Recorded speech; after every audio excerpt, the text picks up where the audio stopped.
L- Ladies and gentlemen, friends and colleagues, I have today the great honor to welcome a very special guest. It's Cardinal Louis Raphael Sako, Father Sako, as I am allowed to call him. His beatitude, Cardinal Louis Sako, Raphael Sako, Patriarch of Babylon of the Chaldeans. And of course, I want to introduce him to you. I mean, many of you know him, but it's important to have a really proper introduction. But welcome, Eminence. We are very happy to have you with us to talk about so many important things about the situation of the Christians in general and about the situation of your church especially. So, Cardinal Louis Raphael Sako was born in Sacho in northern Iraq. He studied, went to school first and then studied in Mosul and also worked there as a priest until 79. And then he left to Rome and continued his studies. And as I understand, he has two different doctorates, one of the Pontifical Oriental Institute in Rome, a doctorate in Eastern patrology, and also a doctorate in history from the Sorbonne in Paris. Um, and of course, there were very important stations in his life. He became bishop, Archbishop of Kirkuk in 2003. This is more or less the time where we met for the first time. And in last January 2013, during the synod convened in Rome by Pope Benedict, um, he was elected patriarch of the Babylon of the Chaldeans, a very old and important Iraqi church. I mean, you will explain us more to us. I don't know if my numbers are right that you are representing about no more than two-thirds of the Iraqi Christians. And he was also created and proclaimed cardinal by Pope Francis in the consistory of 28 June of 2018. So the highest rank possible. I mentioned already the situation of the Christians in Iraq, and I mean, we have to say in the whole Middle East, but Iraq especially, until the US-led invasion in 2003, there were supposedly you will correct me, 1.5 million of Christians, they say. And of course, there is a minimal number now. Some say 150,000, some say 250,000, you will tell us.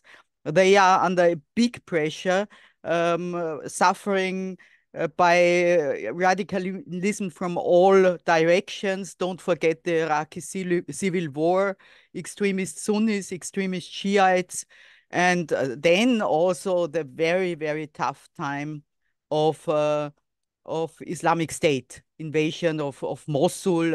Islamic State took Mosul in 2014, and it was a terrible time for the Christians. But also the Chaldean Christians are living a very difficult time, and you will tell us more about it. Um, Cardinal Sako left Baghdad in summer 2023, we have to say, and he's now, as I understand correctly, you are in Erbil, right? In the Kurdish capital. And remember, I mean, we have all sorts of problems in Erbil, also Iranian attacks on Erbil recently. Um, and I would just, I mean, people are here to hear you and not me talking. And so I would just ask you to talk to us, and then we start the conversation. Thank you so much, Madam, for this introduction and for your concern about the situation of Christians in Iraq, but also in the Middle East. No. You know, this land was a Christian land before the arrival of Muslims from Arabia. And Iraq was called Mesopotamia. A big part of Iran and Iraq, Kuwait, and even in Bahrain and the Emirates, there was, you know, a big number of Christians and many churches and monasteries, schools. And when Muslims came from abroad, Christians welcomed them and opened for them their monasteries, schools, and they collaborate for them very in very good way and friendly way, and they translated the knowledge of you know, Greek philosophy, Syriac and Arabic, and through that, you know, they Europe got it. And in the Middle East, we had 2020 dioceses.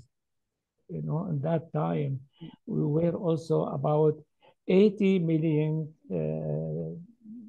You know, the faithful of that time was called the Church of the East, and our fathers missionaries went to India and to China and Philippines and so.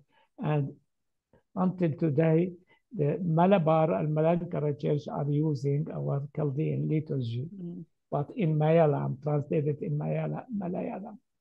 And little by little, you know, our Christians were integrated in the new society, Muslim society, and there was no big problems because, you know, during the Abbasid Caliphate, there was a good, you know, respect for the Christians because they were, you know, very well educated and they were an elite, you know, because Muslims came as fighters from the Arabia and so on.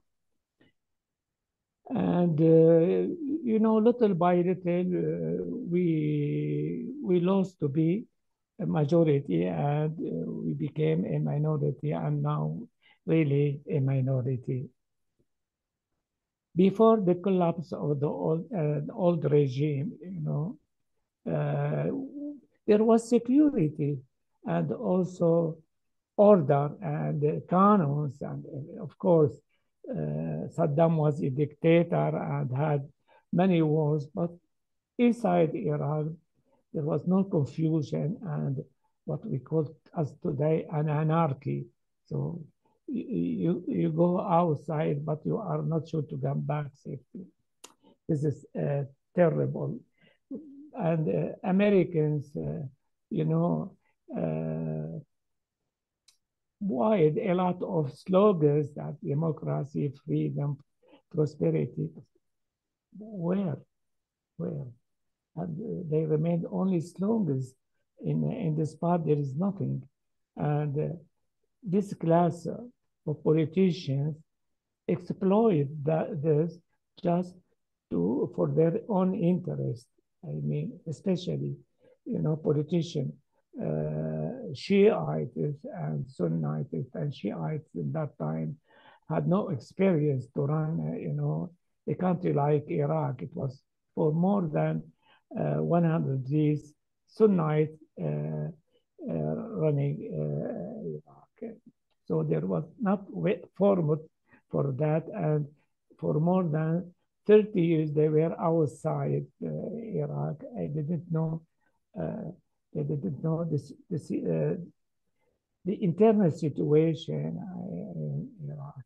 Anyway, they came with the, you know, the help of the Americans. They moved the old regime, and for, you know, in the beginning, everybody was happy there will be a change, a big change, a positive change, a lot of freedom, prosperity, and also services, electricity, water, and work, jobs for people, schools, hospitals, and everything. was back, cracking down. And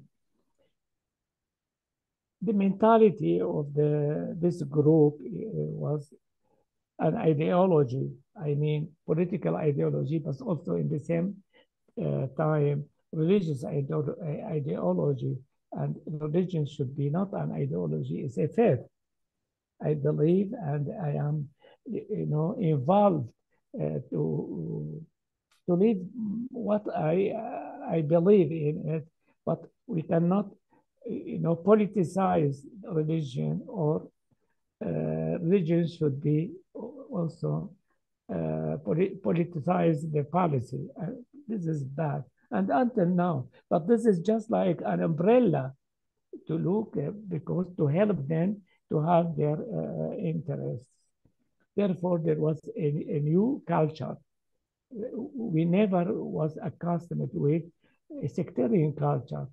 Iraq was, during the old regime, mainly a secular regime, and Iraqis were moderate and not fanatic. And all, the fanatic movements from outside Iraq entered Iraq because the border was opened by Americans. And they started, to make a lot of propaganda about Islam, Sunni Islam, Shiite Islam, and so on. And we Christians in the beginning, we paid a lot, a big price, because many Christians have been kidnapped with a big ransom, or killed, or expelled from their houses, and the houses, property of Christians have been confiscated. And they put the militias, especially the mafias in the beginning, but with ISIS, the militias put their hand on not only on the properties of Christians, but also of others. After that, ISIS came. Who was behind ISIS? We don't know who. And who financed ISIS? Why ISIS choose Iraq and not another country? This is a big question. There is no answer. And they expelled in one night, in 2014, 120,000 Christians from Mosul and Nineveh plain in one night with their clothes. Even they didn't do their documents, and they came here. And I came the next day to Erbil and Kawa to meet them and to help them. All of them were in Ankawa and Dohuk and some villages in Kurdistan. We are thankful for the Kurdistan regional government.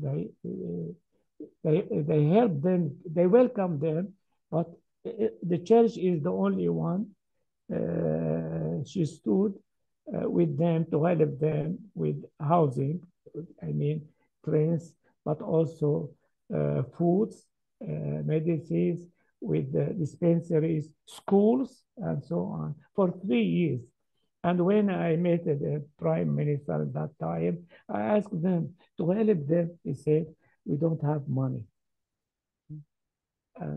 But also we are thankful for the relief services in the West, churches, but also governments. They help Christians and Muslims displaced to live, in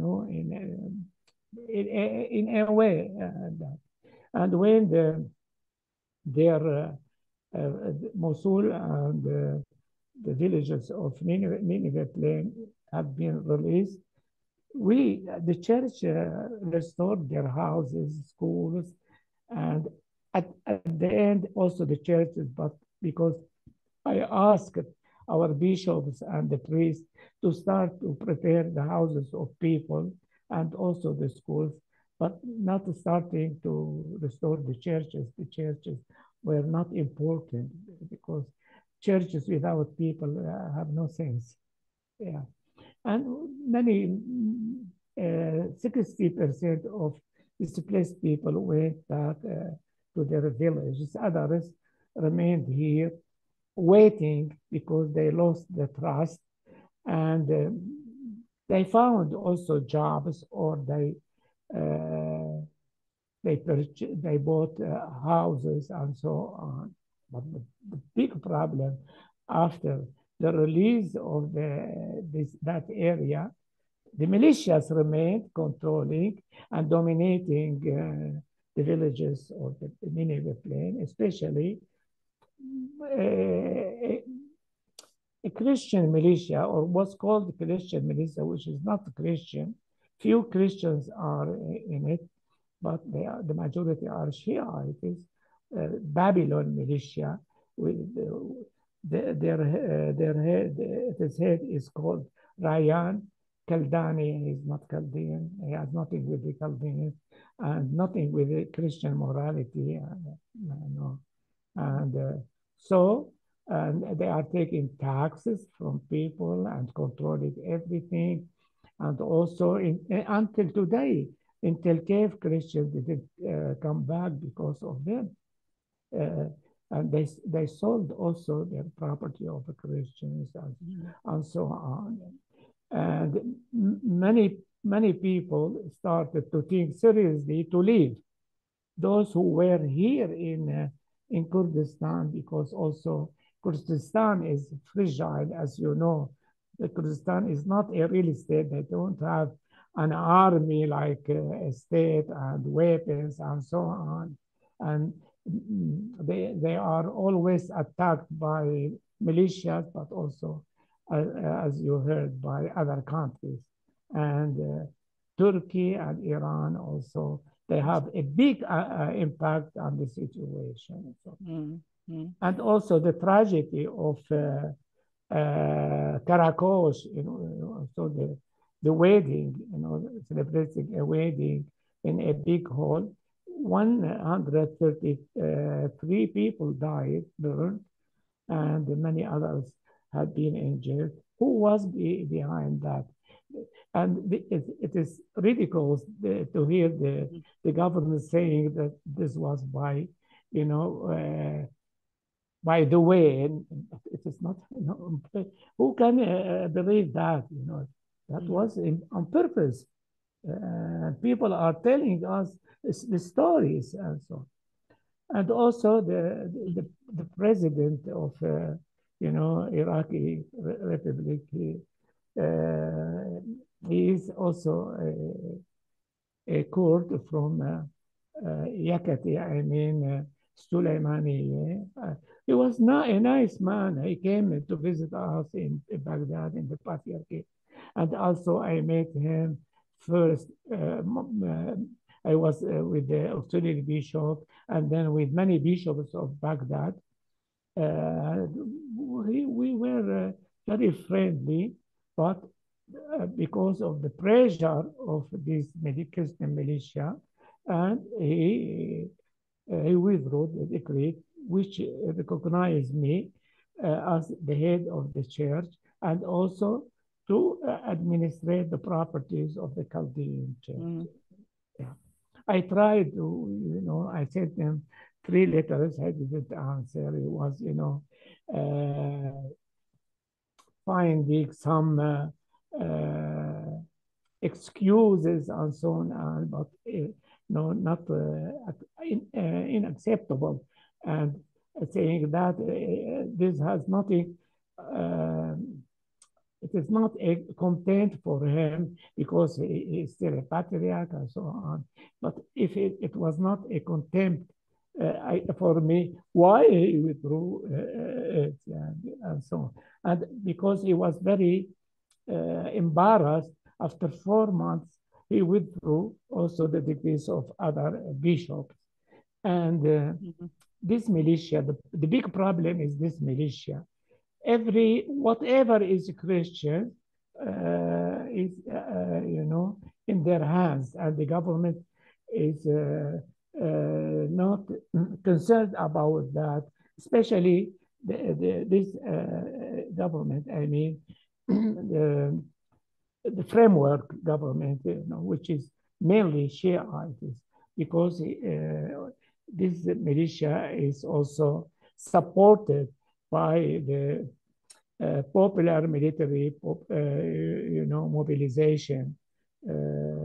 So, and we as Christians, we are, very, very weak. And this is not our nature and our morality, to take revenge or to go to make accuses in the complaints in the tribunals and so on. We were just always rely upon the government to see to find a solution, but not yet until now. And really, we are very, very, hurted by that. And also, we are suffering as Christians. We don't know. We are the origin of Iraq, and we are one of the oldest church of the world, from the beginning of the first century. And we gave a lot to Christians, to Muslims, but they are not grateful. And this is also make us much more upset. We still have, hope that the future will be better. But now with the war in Gaza, in the Holy Land, and also the problems in Yemen, in Iran, the attacks against Iraq, against Lebanon and Syria, we are very, very worried about the future, and we fear that the war will widen in the region, and that will be very, very terrible. So Father thank you. Sako, thank you so much. I mean, you explained so much to us, and I want to, I mean, because I'm sure in our audience, not everybody knows the story very well. So I will try to uh, re-mention some things, and you correct me if I got it wrong, because also I want to be sure. First of all, thank you, and also my feeling is that radicals are again. I mean, even getting stronger now. We thought this period perhaps is over with the territorial defeat of ISIS, with the end of the civil war in Iraq, and so many things. But this Gaza war really encourages at all possible front encourages the radical elements and the hardliners. You mentioned so many things. Let me perhaps uh, mention for our listeners the Nineveh plains in northern Iraq. I mean, it's really an area with historic Assyrian, Chaldean, and Syriac presence, and it's absolutely tragic that an area which was really the region historic Christian, I mean, heartland, is the Christians were driven out, and in a way not welcome back when Islamic State was gone. But what we often forget, and I am very grateful you mentioned it, that there were such a lot and big churches and important places for Christianity in the south of Iraq. Also Basra, for example, no? There was a strong Christian presence in Basra, and you mentioned also other Gulf states, no? Um, Regarding this history with the Babylon militia, I find it absolutely appalling that this militia uses the name of Babylon, which is also present in your church. I mean, this is your name, and it's really tragic. Um, and I heard, I mean, we should explain it's a militia, but in the context you mentioned it of a PMO, of popular mobilization forces or units created also against the Islamic State, or also present already before, but now really taking not only power, they are, as you mentioned, very strong in this Shiite majority of the coordination framework, which leads the government. Uh, they are not only taking power, but they are taking land, they are taking property. But what I heard also, what you said in an interview is that this Christian, so-called Christian militia, even is recruiting people not from the Christian community, but also Shiites. So they call themselves Babylon and Christian, but it's a window dressing for something totally different. Is this correct? Yes. First of all, yeah, as you said, Iraq was all Iraq was there was many churches and monasteries. During the old regime, before the collapse of the old regime, there was Baghdad had at that time 7 million. 1 million was Christian. Mhm. 1 million was Christian. And now more than 1 million left, and it remains, we said, we don't have statistics, but about Yeah. 500,000 now, but I am not sure, This militia started with ISIS, but they didn't fight ISIS, they were so weak. But after ISIS, they grew up because of the support of this popular military mobilization and also by the government. And then little by little, they start to have money, to have fighters. The majority of fighters are Shiites. Few of them are Christians. And I heard also the head of this militia, whose name is Ryan, converted to Islam. This is his choice. We don't, you know, uh, we don't care about that. But if he is Christian, should be really Christian. And the tragedy in Iraq, the confusion in Iraq, the corruption is everywhere. This is just like an idol, too bad.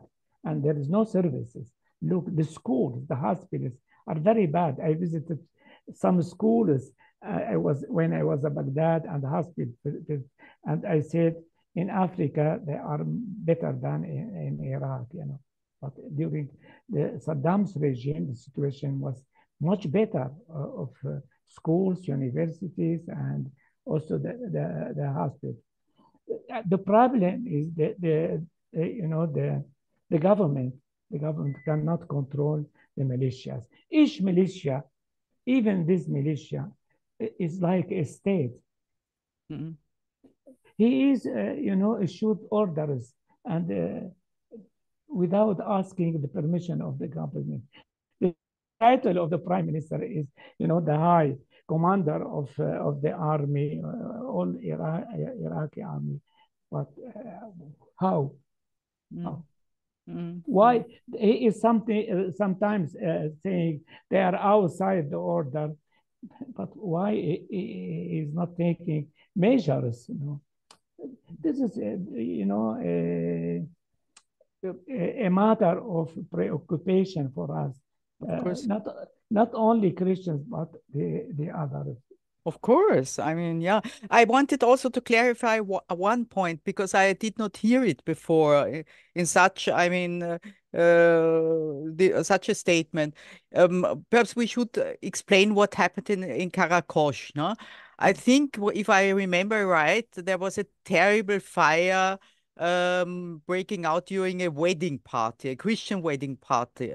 And you are saying that it was not an incident, but it was on purpose. It was, assassination. It was an attack.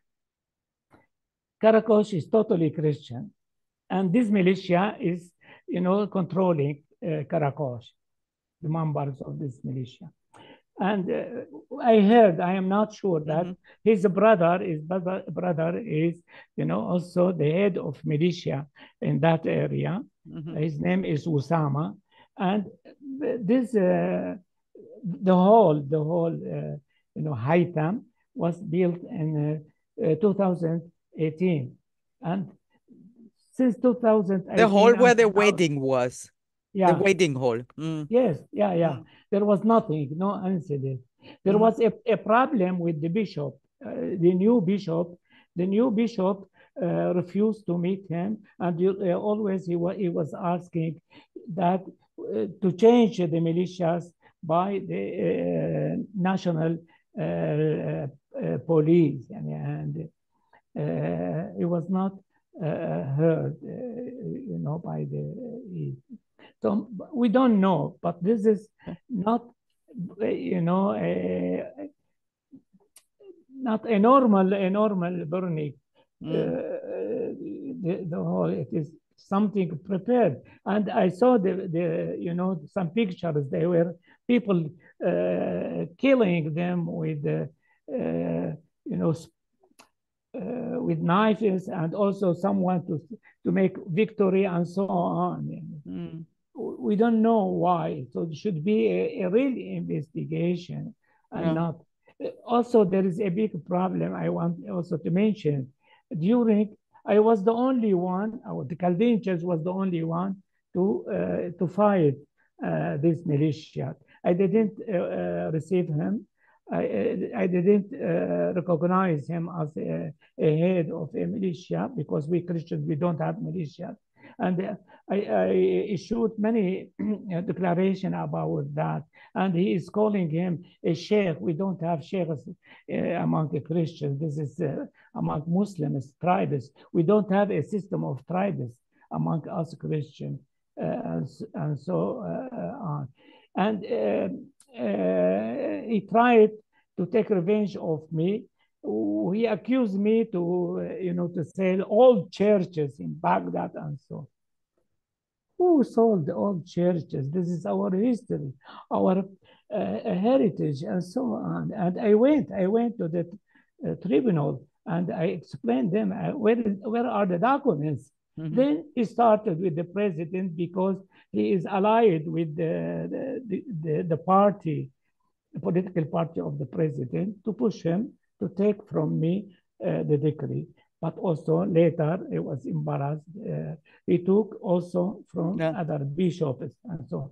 Mm. And this is, the situation. But the government, and that after the tragedy of Karakosh, should make a real investigation. And within 2 days, he said, "No, this is by the way, and this is an accident." How many dead were there? 133, It's and many others injured. mm. And I visited the hospitals, and I went, and also I helped, the bishop to help people. I gave him money, Mm. and Mm. but the So problem was, you yeah, suspect that it's not only an attack on the people there, no, but no, no, it was really an attack on your church. no, no, No? yeah, of course. No. And also the problem is the church. I mean, the church is not divided, but some bishops, some feeble bishops, he purchased them with money. He gave them money Oh. to support him. Mm. Two, Mm. three bishops, but Mm. the majority are with us. Yeah, this is what I heard also. Perhaps we should also clarify. Um, I only repeat. I mean, you said all this. The Iraqi president of state is President Abdul Latif Rashid. He is Kurdish, but not from the ruling party in Kurdistan, and his party is part of the governing coalition Yeah, with also the political arm of the militias participating in this governing yeah, coalition. So they are, um, I mean, prime minister and president and speaker of the parliament all always decided in one package, more or less. I mean, I know it's always very complicated, but they belong together. And this, the information that he later took also the decrees from other heads of church. I did not know it. It's as you said. I mean, because I know that first it was only concerning you, and perhaps we should also explain the president. Uh, took away the powers to administrate Christian endowment affairs, no? Yeah. But of course, nobody can take away from you being the patriarch. No, only to clarify that for our audience. I mean, it's the administrative role of the properties, right? Yeah, the main is to put the hand on the properties and to take the properties of churches. Only Christians, I mean, only Chaldeans, we have 1,500 properties, monasteries, Yeah. schools, hospitals, but also churches and so on. And he want to appoint uh, his brother-in-law as the head of the office of endowments. Mhm. So to run the properties of Christians, and they are saying that why? Because Shiite and Sunnite, they have their own. It is someone from the government, and the clergy has nothing to do with it. Why Christians are doing it? Mhm. You understand? Mhm. Mhm. The problem, the dilemma, but it is different because others, the government are paying the salaries and helping to restore the mosques and so on. Each church is paying the salaries of priests or people who are working in the church and also restoring churches and so on. Mm, mm.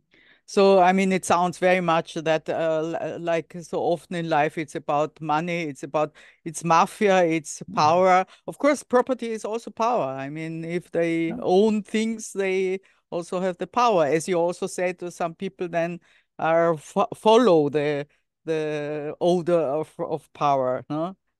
But what I wanted also to ask you, because I saw it at that time when it happened last summer, that because we are talking about Shiite militias, but the most important Shiite mullah in Ayatollah in Iraq, Ayatollah Sistani, uh, pronounced himself being on your side. Is that correct? He Yeah, yeah, criticized the yeah, decision of the president. yeah. His office, yeah, I said, but Of many course, he others, does not appear in public anymore, no? yeah, but many others, Sunnite and Shiites, even one imam invite me to go and stay with him in his house, and he was ready to protect me. Okay, And that this is very nice. Many yeah, reaction against the government in my favor, but who is hearing? yeah.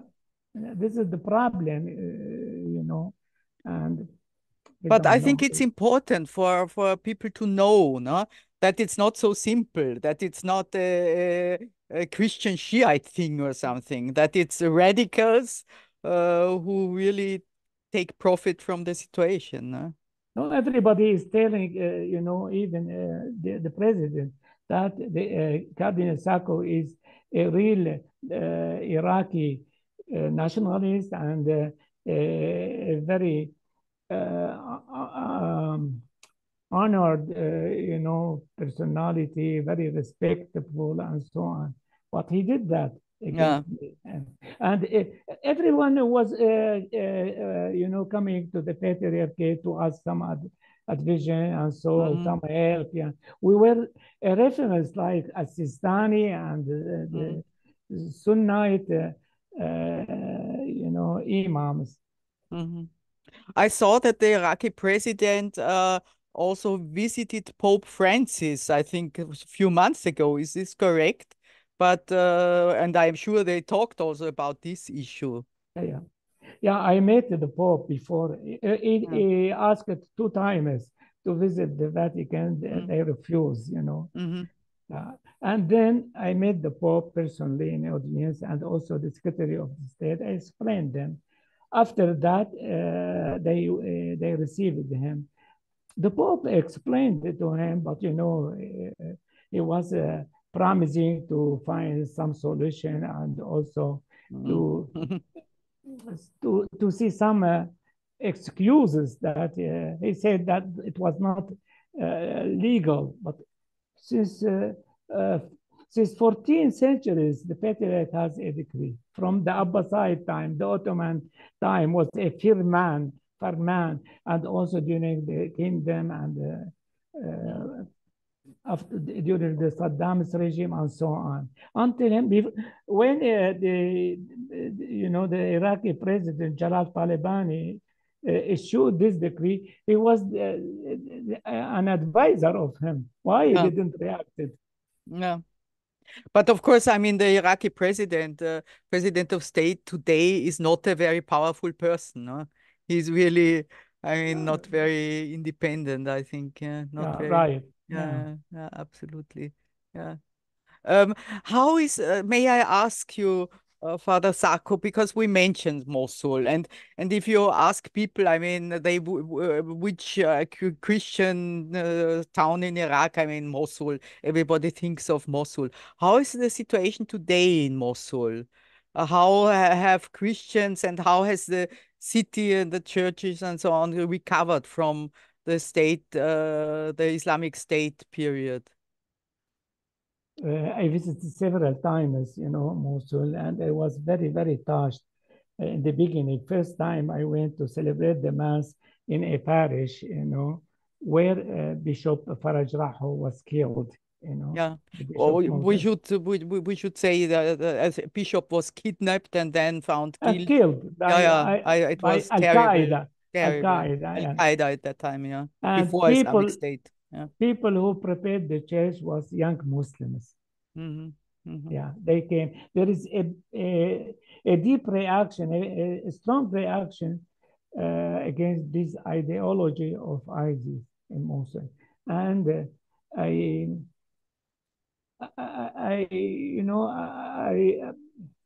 I know that I felt that many of them are against, really.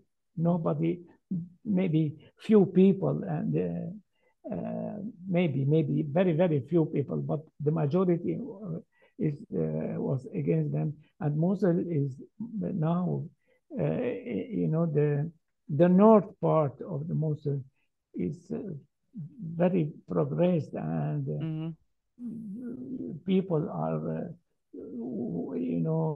walking and shopping. No fundamentalism there, but Christians have no trust, and only 70 families went back because poor families, and they have their houses, but also maybe their job is to get their jobs in the city. And there is two priests in Mosul, one Syrian Catholic, another is Chaldean. The bishop of Mosul is sometimes the Chaldean bishop is going to celebrate the Mass and visiting. But the government is always welcoming Christians to go back, but Christians are not sure. But what you are describing now, I mean, should give some hope. These people, these old Iraqis with Iraqiness, I mean, and this religious pluralism, and the people who appreciate it and want this old tradition, they are still existing. So, do you see any hope that after this, perhaps also a generation of turmoil and terrible things happening, it could return to normal. I mean, this question of religious pluralism is not only a question of Iraq, of course. We see problems everywhere in attacks against small groups, or also in Syria and everywhere. Is there hope for the Middle East to recover from that? Of course, I am sure, the future will be much better. The evil has no future. The good is slow, but it remains. And people will not accept what we are living: corruption, poverty, poor people, and immigration, and so on. The young generation, is refusing what is happening here, but they have no army, no money. But with the time, there is 1 million of Muslims they are atheists. Look at that, 1 million. 1 million. Why? Because they are disappointed with what happened with the religion. A state has no religion. It is a moral being. The religion is for individuals, but the religion should be also accepted and presented a new way to convince people to receive it and so on. I think the future will be much better, but we have to wait and also to resist, to wait and resist and not to give up. Father Sako, this was such a good ending and such a hopeful ending that I don't want to continue and I don't want to add to this because it's, I think, also very important to look into the future. We know the Middle East will not be as it was before, but there is still hope because there are still people who want it to be a different Middle East than today. And please let's conclude on this hope. And I wish you everything. I wish you the best and hope to see you in the future also in Vienna. I know you used to come regularly and always welcome. And now my best regards to Erbil and to all of your people and to the Iraqis in general. Thank you so much for your solidarity and also understanding. I hope, and I am asking the Europeans not do not forget Christians. And as Christians, we are the roots of Christianity. But even those who are not Christians or are not faithful, we are a human minority. And we give a lot to the humanity. So take care of us and help us to stay and hope. Thank you very much. Thank you very much, Father. Thank you. Thank you. Thank you. Bye.